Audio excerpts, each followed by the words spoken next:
Have you ever caught yourself standing in the kitchen holding a spoon and wondering what you were about to do with it? Or maybe you've reached for your keys, only to realize you already had them in your hand? It's those little moments that make you pause.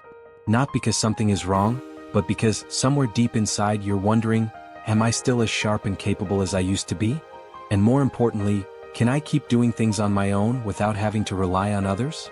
If you've ever had thoughts like that, I want you to know, you're not alone.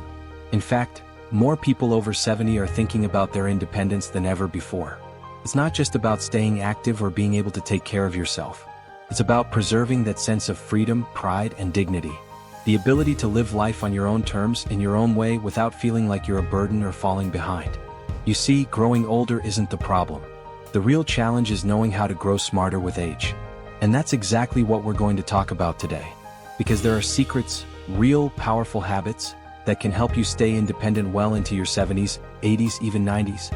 These aren't things you'll hear in your average health brochure or doctor's office visit.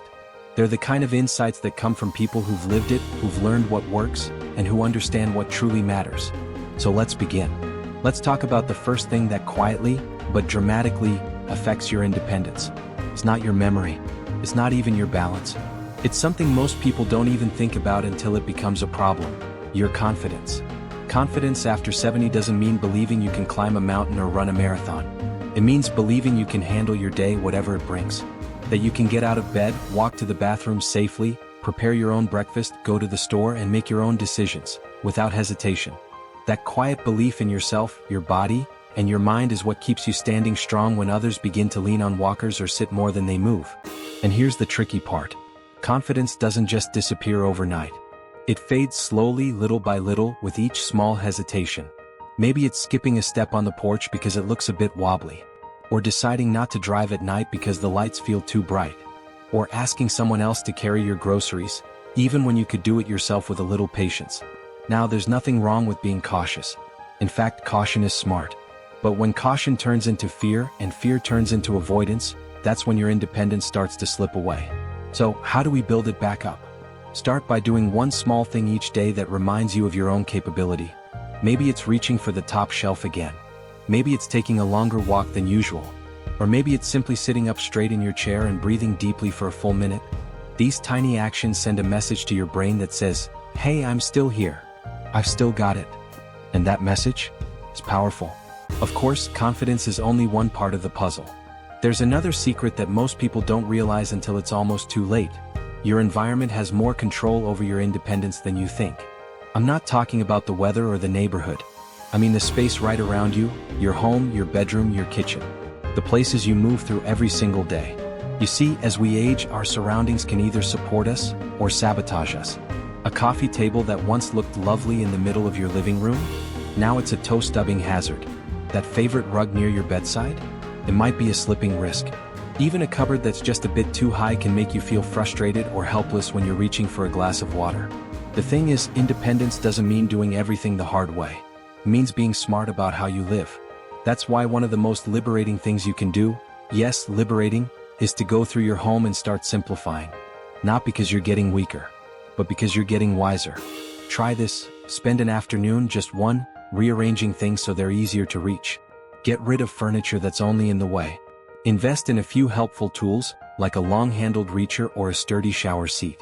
These aren't signs that you're getting old. They're signs that you care enough about your freedom to make changes that work for you, not against you. There's something incredibly empowering about walking through your home and knowing that every part of it is working with you, not waiting to trip you up. And you might be surprised how much your energy improves when you're not constantly compensating for awkward drawers, heavy pots, or slippery floors. But even that, your environment and your confidence, is still just the beginning. Because there's one more piece, something even deeper, that plays a major role in your ability to stay independent. And that's your mindset. Yes, mindset. The way you think, speak to yourself, and see the world around you. Because if you believe your best years are behind you, your body will believe it too. If you speak about yourself as too old, too tired, or not what I used to be, your brain will start acting like it's true. But if you wake up each morning and remind yourself that you still have things to do, people to love, places to go, even if it's just the grocery store or the backyard, then something shifts inside. You start noticing the possibilities instead of the limitations. You begin to expect more from your day, and in return your day gives you more. There's a quiet strength that comes from refusing to let the number in your age define what you can or can't do. That strength? It shows up in the way you stand, the way you smile, the way you walk down the street with your head held just a little higher. It's invisible to others but deeply real to you.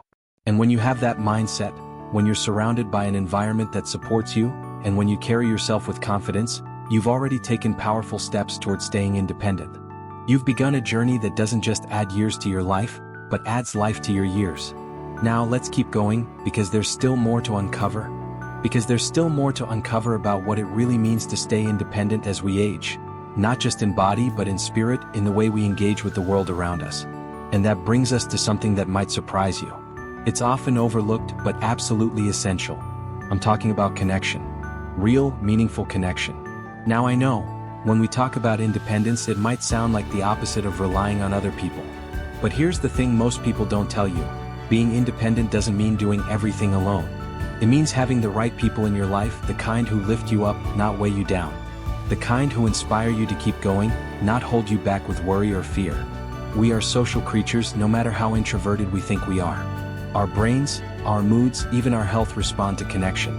Studies have shown that strong social bonds can reduce stress, lower blood pressure, improve memory, and even increase longevity. But beyond the science, there's a deeper truth. Having someone to talk to, laugh with, or simply sit beside can make a lonely day feel lighter and more purposeful.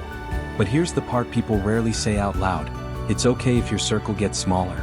You don't need a crowd. You need quality, not quantity. One good friend you can call. One neighbor who waves and means it. One grandchild who asks you for advice. That's enough to remind you that your voice matters. That your presence still brings joy. And connection doesn't always have to come from people you know. Sometimes just stepping outside and talking to the cashier at the market, chatting with someone on your morning walk, or smiling at the couple on the park bench can lift your spirits more than you realize. Those little moments of warmth, they count. They're like tiny threads that stitch your day together with meaning. If you're watching this and thinking, but I don't have many people around me, I want to tell you, it's never too late to build new connections. Take a class, join a book group at the library, volunteer at the animal shelter or a local food pantry. Not for others, but for you. Because when you give your time and presence, people notice. And slowly, those threads begin to weave something stronger. Something beautiful. Now, let's talk about something else. Something that isn't as emotional, but just as crucial when it comes to staying independent. Keeping your routines flexible. Yes, routines are helpful. They provide structure and comfort. But as we age, our energy changes. Our sleep patterns shift. What worked a decade ago might not work anymore. And clinging too tightly to old routines can make life feel harder than it needs to be. You don't have to wake up at 6 a.m. just because you used to. If your body wants to sleep until 8, let it. If you've always made lunch at noon but find yourself getting hungry earlier, listen to that. Staying independent means learning to flow with yourself, not fight yourself. It means creating rhythms that support the way you live now, not the way you used to live. There's freedom in letting go of shoulds. You should be up by a certain hour. You should eat 3 full meals a day. You should exercise for 30 minutes straight. Maybe, or maybe not. What if a 10-minute stretch 3 times a day works better for your joints? What if you eat smaller meals more often and feel better? The secret is adapting, tuning into your body, honoring what it needs, and adjusting your habits without guilt. Because independence isn't about doing what you've always done. It's about doing what works best for you today in this chapter of life. And here's where I want to pause for a moment and say something important. You are allowed to change. You are allowed to grow. You are allowed to rewrite the rules of your own life, even if you're 72 or 82 or 92. There's no law that says we must age in a straight line, shrinking and slowing down. Some of the most vibrant people I know reinvented themselves in their 70s, took up painting, learned the guitar, started a garden that turned into a small business. You don't have to go that far. But imagine this. What would your life feel like if your routines didn't box you in, but instead opened the door to something new? Something simple but exciting. Like learning how to use your phone for video calls, or trying a new recipe, or exploring a hobby that used to make you smile. Those little sparks? They remind you that independence is not just about surviving. It's about thriving. So many people, when they reach this stage of life, think that adventure is over. But what if I told you, this is the time when life can actually become richer? You're no longer weighed down by rushing or raising children or climbing the career ladder. You finally have time to just be. And the way you use that time can either lift you up or wear you down. The choice is yours. When your days are filled with even the smallest sense of purpose, independence becomes something more than physical. It becomes emotional, mental, spiritual. You're not just living alone or moving on your own. You're choosing what matters to you. You're deciding how to spend your hours. And in a world that constantly tries to decide for us, that's a kind of power worth holding on to. Now take a breath. Right now, as you sit here with me, take a deep breath in and let it out slowly. That breath is yours. That moment is yours. And the life ahead of you, that's yours too. That breath you just took is one of your most powerful tools. And it leads us into a truth that people often overlook. Independence isn't just about keeping your body strong, it's also about keeping your mind steady, calm, focused. Because here's something no one really tells you. Your mindset, how you think, how you speak to yourself, how you interpret the world, can either free you or trap you. And after 70, your mindset matters more than ever. Let me ask you something. Have you ever caught yourself saying things like, "I'm too old for that," or "I can't do that anymore"? Maybe you didn't even mean to say it. Maybe someone else said it to you so many times that it started to sound like truth. But here's the secret. Most of the time, those little thoughts are just old stories. Stories you've outgrown. Stories that never belonged to you in the first place. Let me tell you about a friend of mine, Gloria. She's 74, lives alone, and for years she told herself that she wasn't tech-savvy. Her daughter bought her a smartphone, but it sat in a drawer for nearly 2 years. What? Because Gloria had convinced herself she was too old to figure it out. One day she got tired of that story. She took the phone out, turned it on, and started watching YouTube videos on how to use it. Today, she's FaceTiming her grandkids, sending voice messages to her sister in another state, and even joined a gardening group on Facebook. The phone didn't change her life, her mindset did. So what stories are you telling yourself? Are they ones that open doors, or ones that close them? Now, I'm not saying to ignore your limitations. We all have them. What I'm saying is, don't let the limits become excuses. Don't shrink your world because of what might go wrong. Stretch it, bit by bit. Because your thoughts shape your reality far more than your age does. It might sound strange, but the way we talk to ourselves matters just as much as how we talk to others. So instead of saying, "I'm too old," try saying, "I've never done this before, but I'm curious." Swap "I can't" for "I'll try." Because curiosity is powerful. It's what keeps the brain young. And when your brain stays young, your world stays bigger. And that brings me to another quiet truth. Staying independent means protecting your mental space just as much as your physical space. That includes the news you watch, the conversations you entertain, and the self-talk you allow in. If the things you watch leave you anxious, turn them off. If someone constantly tells you what you can't do, maybe they don't deserve such a loud voice in your life. Your peace is worth protecting. Because peace isn't just a feeling, it's a foundation. When you're calm, you think clearer, move easier, sleep better, make wiser decisions, and yes, feel more independent. But independence also means recognizing when you do need help, and being okay with that. I know, that might sound like the opposite of what we've been talking about, but hear me out. One of the greatest secrets to long-lasting independence is knowing when to ask for support. Think about it. We use tools to open jars when our hands aren't as strong. We wear glasses when our vision gets fuzzy. That's not weakness, it's wisdom. So why do we struggle to ask a neighbor for help lifting a heavy box?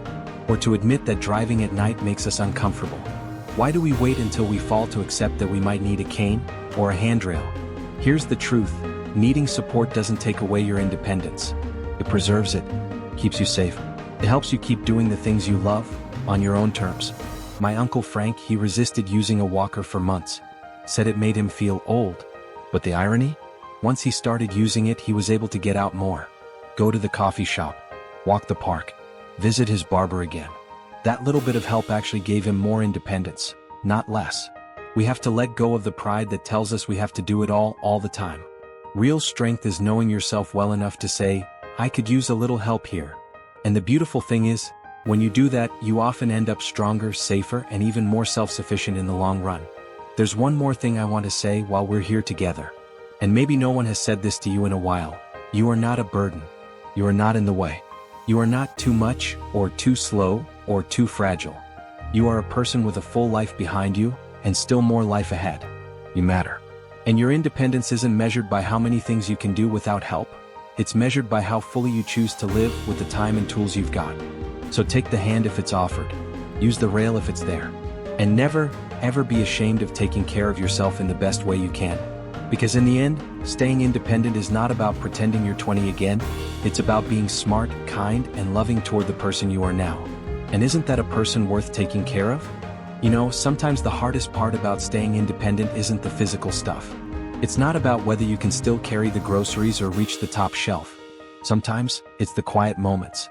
The ones when the house feels too still. When the phone doesn't ring as often. When the world seems to move a little too fast and forgets to slow down for you. That kind of loneliness? It's real. And it can creep into your bones even when you're surrounded by people. But here's the truth no one really talks about. Being independent doesn't mean being alone. In fact, one of the best ways to protect your independence is to stay connected. Now, I'm not talking about going out every night or throwing parties every weekend. I'm talking about meaningful connection. A warm chat with an old friend. A quick wave to your neighbor. A good laugh with someone who remembers when phones had cords and cars had crank windows. These little things, they anchor us. They remind us we're still part of the world, still contributing, still seen. I once met a woman named Elsie at a community center.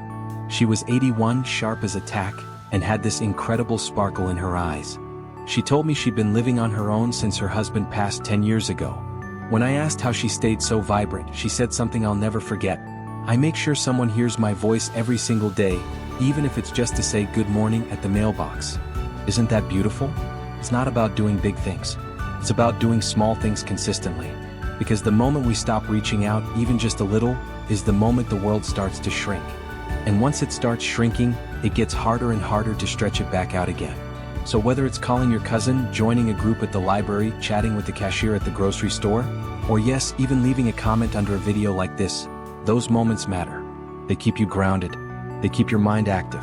And more importantly, they remind you that you're still living with the world, not just in it. But let's talk about something else that often goes unspoken. The need to have purpose. Not a job. Not a title. Purpose. Something that gets you out of bed with curiosity. Something that gives your day shape. Without it, independence can start to feel empty. Like you're doing things for the sake of doing them instead of doing them because they mean something to you. Maybe your purpose is taking care of your garden. Maybe it's writing letters to your grandchildren. Maybe it's learning to bake that recipe your mother never wrote down. Or maybe it's sharing your stories. Because you've lived a life. A full one. And there are people out there, family, neighbors, even strangers online, who could learn something from you. Your wisdom is not outdated. Your voice is not too quiet. There is still space for everything you are and everything you want to become. I remember meeting a man named Thomas. He was 77 and just learned how to paint. Not because anyone told him to, but because he always wanted to and finally gave himself permission. He said it gave him something to look forward to every morning. A fresh canvas, a new beginning, and that little hobby? It gave shape to his days. It gave him purpose. He wasn't just passing time anymore, he was creating with it. That's the power of purpose. It can be quiet, it can be personal, but it changes everything. And when you have a reason to get up in the morning, you're already ahead. Because independence isn't about how fast you walk or how high you can climb. It's about how you feel about your life. How you spend your time. How you find meaning even in the ordinary. And don't let anyone make you feel like you need to be useful in the old way to matter. You don't need to babysit the grandkids or volunteer every day or be constantly on the move. If sitting on your porch with a cup of tea and a good book fills you with peace, that is purpose. If journaling your memories helps you feel connected to the past, that is meaningful. It doesn't have to look flashy. It just has to feel right.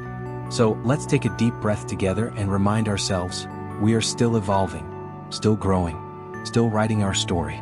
It's not over. It's not even close. It might just be a quieter chapter, but quiet doesn't mean small. It means deep, rich, intentional. Now, if there's one last secret that ties everything together, it's this. You don't have to have it all figured out. Nobody does. Not at 20. Not at 50. Not even at 90. Staying independent isn't about doing everything perfectly. It's about giving yourself grace when things get hard. It's about adjusting when life changes. It's about trusting that even when some doors close, others are opening, sometimes in places you never thought to look. So don't rush. Don't compare. Don't fall into the trap of thinking you're falling behind. You're not behind. You're exactly where you need to be. You've come through decades of joy, loss, lessons, and laughter. And now you get to decide how this next chapter unfolds. You get to choose how you live, how you love, and how you move forward. And isn't that what real independence is all about? You know, when we think of independence, we often picture something grand. driving where we want, managing our bills, cooking our own meals. And yes, those are all important. But sometimes the deepest kind of independence isn't the stuff that others can see. It's the kind you feel deep down in your spirit. It's knowing that even as the years go by, you still have choices. You still have control over how you think, how you feel, how you show up every single day. And perhaps the most overlooked piece of that puzzle is your mindset. You see, the way we think about aging shapes the way we live it. If you believe getting older means slowing down, breaking down, fading into the background, then every little ache, every change in routine will feel like proof of that belief. But if you see aging as a new chapter, one with its own kind of freedom and wisdom, then every wrinkle becomes a reminder of your resilience. Every gray hair becomes a thread in the tapestry of your story. I once spoke with a man named Jorge. He was 85 and had survived a heart attack, 2 hip replacements, and the loss of his spouse. And yet, when I met him, he radiated joy. Not fake, cheerful for the camera joy. Real joy. That quiet, steady kind that comes from deep within. I asked him what kept him going, and he smiled and said, "I still get to wake up. That's my victory." It hit me right in the chest. Because the truth is, mindset isn't just about being positive. It's about choosing to see the gift in the ordinary. Choosing to say, yes, this hurts, but I'm still here. Choosing to adapt instead of giving up. That's a power no one can take from you. So, if your knees don't work the way they used to, adjust your walks, not your worth. If your memory feels a bit fuzzier these days, laugh about it, write things down, keep your mind curious. If your social circle looks smaller than it once did, cherish the connections you do have and open the door to new ones. Because what truly keeps us independent after 70 isn't stubbornness, it's flexibility. It's being willing to grow and change even now. Especially now. There's a quiet strength in saying, this is who I am today, and I'm going to make the most of it. You are not the person you were at 40, and that's not a loss, it's a transformation. With age comes perspective, patience, a deep knowing of what matters. You've earned that. So instead of chasing your younger self, honor the one you are now. You have the right to move at your own pace, to choose rest without guilt, to say no to things that drain you and yes to things that lift you up. And let me say this as clearly as I can. You are not a burden. You are not a problem to be managed. You are not less than. You are a vital, valued human being with stories that matter, with presence that matters, with a future that still holds promise. So what does that mean practically? It means waking up each day and choosing to do one thing that brings you joy. It might be planting a flower, calling your best friend, dancing to your favorite song in the living room. It means asking for help when you need it, not because you're weak, but because you're wise enough to know we all need each other. It means creating a space around you that feels safe, beautiful, and yours. Independence after 70 doesn't always look like it did at 30. And thank goodness, it doesn't have to. You're not here to prove anything. You're here to live fully on your own terms. And when you live that way, with intention, with kindness toward yourself, with openness to change, you send a powerful message. Aging is not the end. It's just a different kind of beginning. And maybe, just maybe, it's the one where you finally stop trying to meet the world's expectations and start meeting your own. Before we close, I want to leave you with something simple. Take a breath. Right now with me. In through your nose, hold it, and out through your mouth. Feel your shoulders drop. Feel your chest soften. That breath? It's proof. You're here. You're alive. You're capable. And you are enough. You are not invisible. You are not past your prime. You are right on time for your own beautiful life. If this conversation meant something to you, I hope you'll take a moment to share your thoughts in the comments. Let's hear your voice. Your experience might just encourage someone else who's watching, someone who's wondering if they're the only one feeling the way they do. Spoiler alert, they're not. And neither are you. If you found value here, consider giving this video a like. It helps us keep making content that speaks to your heart. And if you haven't already, hit that subscribe button so we can continue walking this journey together. Remember, staying independent isn't about going it alone. It's about being true to yourself, caring for your body and mind, staying connected to others, finding purpose in every day, and trusting your inner strength. Here's to living boldly, kindly, and freely at any age. You deserve nothing less. Until next time, take care of yourself. You're doing better than you think.